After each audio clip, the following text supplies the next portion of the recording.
What's up, y'all? What's going on?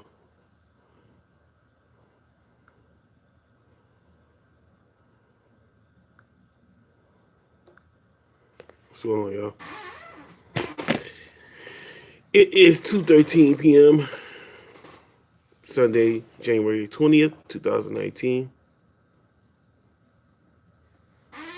I'm on Bobby Nation channel. Bobby Nation channel. I want to talk about Roy Jones for a minute. Roy Jones Jr. Um, I want to talk about other boxers too, but I'm so like stuck to. I mean, on some real shit, I'm so stuck on the 80s and what I'm saying, mid 2000s fighters. I mean, I'm so stuck on them. Um, Even when I UFC was the shit back in the '90s. You had to take Abbott, Ken Shamrock, Steve Blackman, um, there's Severies, Mark Kerr, and all them. I mean, Kevin, I think his name was Kevin Lavrar. I forgot his name. Black dude, just amazing. Amazing fighters. But back to boxing, Roy Jones Jr. You know, he almost fought. He almost fought. What's his name? He almost fought Tommy Hearns. Tommy Hearns, yeah, they almost fought, but that didn't happen. Tommy Hearns. Roy Jones was, he was magnificent, man. You know what I'm saying? In his prime, I mean, his skills was just. I mean, he had the long arms. You know what I'm saying? He was both offensive and defensive fighter. You know, and they also tried to discredit him on saying that he was fighting lower budget fighters, but nah, he fought some good quality fighters. Some were bums, but most of the times he fought, some good quality fighters. I remember when he fought the dude from New York, and he was a police officer. That was an easy win. The police officer acted like he was scared. I mean, he had his whole squad by his side, and he didn't even put up a real good fight. Roy Jones knocked him out in the second or third round. I'll never forget that. And Roy Jones put a beating on that cop. Richard Hall, forget it. Oh man, he murked Richard Hall with all those punches. I mean,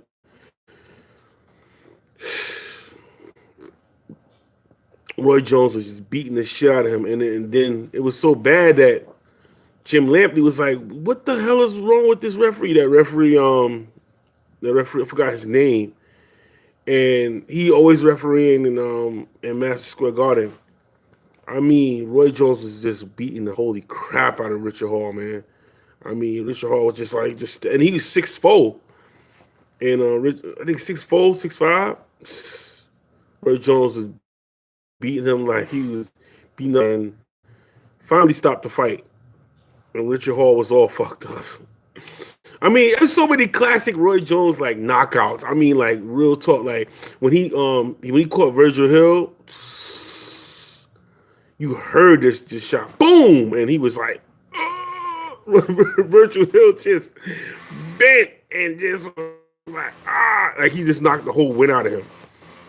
I mean, Roy Jones was amazing, man. You know what I'm saying? A majority of his fights, he was knocking motherfuckers out.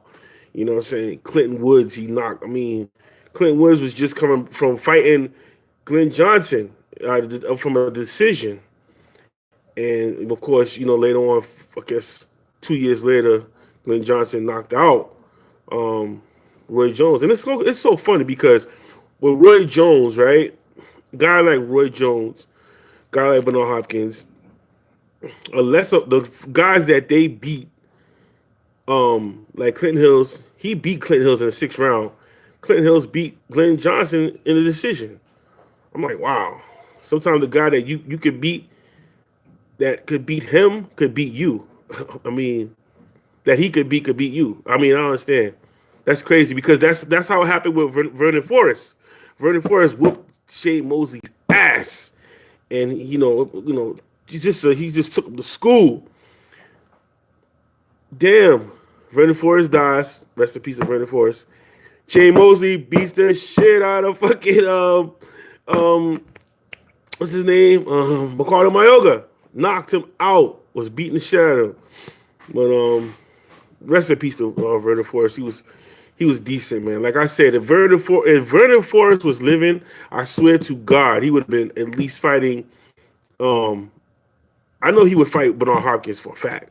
He would have fought Bernard Hopkins. He would have fought Roy Jones. He damn sure would have if he probably would have fought what's his name, Mayweather. More than likely Mayweather too, because Mosley, as a matter of fact, Mosley wanted to go up to the light heavyweight, but I don't think he wanted to go up that far. You know what I'm saying?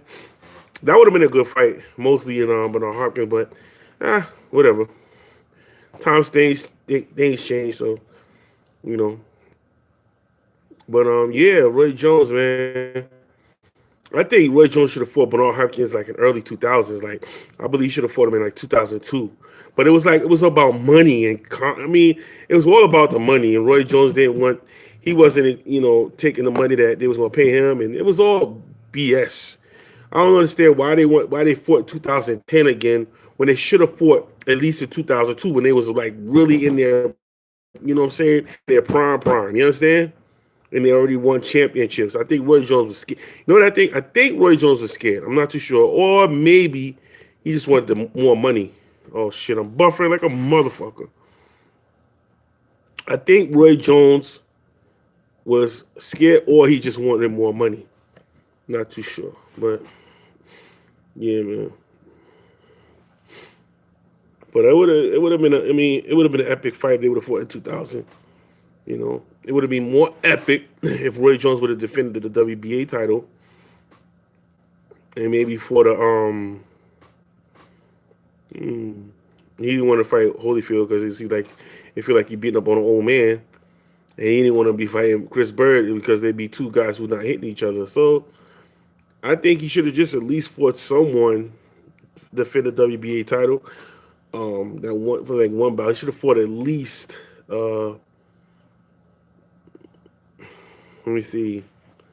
Who was the number one contender at the time? Not Johnny Ruiz again. I know rematch. He should have at least fought maybe.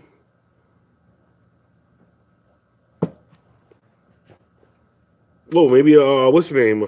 Fresno Quindle. That would have been a good one. But Roy Jones, I don't think Fresno Quindle at the time he was pretty strong. He was deceivably a good puncher. He was a boxer puncher. So Fresno Quindle, another boxer, a Puerto Rican boxer, Fresno Quindle, he was nice. I think he beat Chris Bird though in 2003. No, I know he beat Chris Bird. They just gave the title right back to Bird. He was beating Bird on points. He was just countering him, everything. I saw that fight, and Bird knew he lost, but that was really fucked up right there. That was a Don King move. You already know that. Because then about a year later, Fresno Quindle fought Johnny Ruiz at a Don King's promotion, strictly Don King's promotion, and Johnny Ruiz beat him. He beat him. Knocked him out on his feet, technical knockout. And it was supposed to be a big fight with two Puerto Ricans going at it. One from Boston, one from Chicago. It was right here in Madison Square Garden, where in New York City, where a whole bunch of Puerto Ricans, saying reside. But yeah, man. Man, it's crazy, man. But Roy Jones, man. I mean, had he just not take that second Tarver fight, or even take the top. Basically, if he would have took the second Tarver fight, he would have been on top right now. But he had to come and try to prove something to somebody, man. To himself, but he shouldn't have did that, man. He should have just laid low, chill, got the first, the light head. I mean, come on, man. It's crazy, man. But yeah, man, I'm out of here. Bobby Norris, 2:23 p.m. Bobby Nation, excuse me. 2:23 p.m.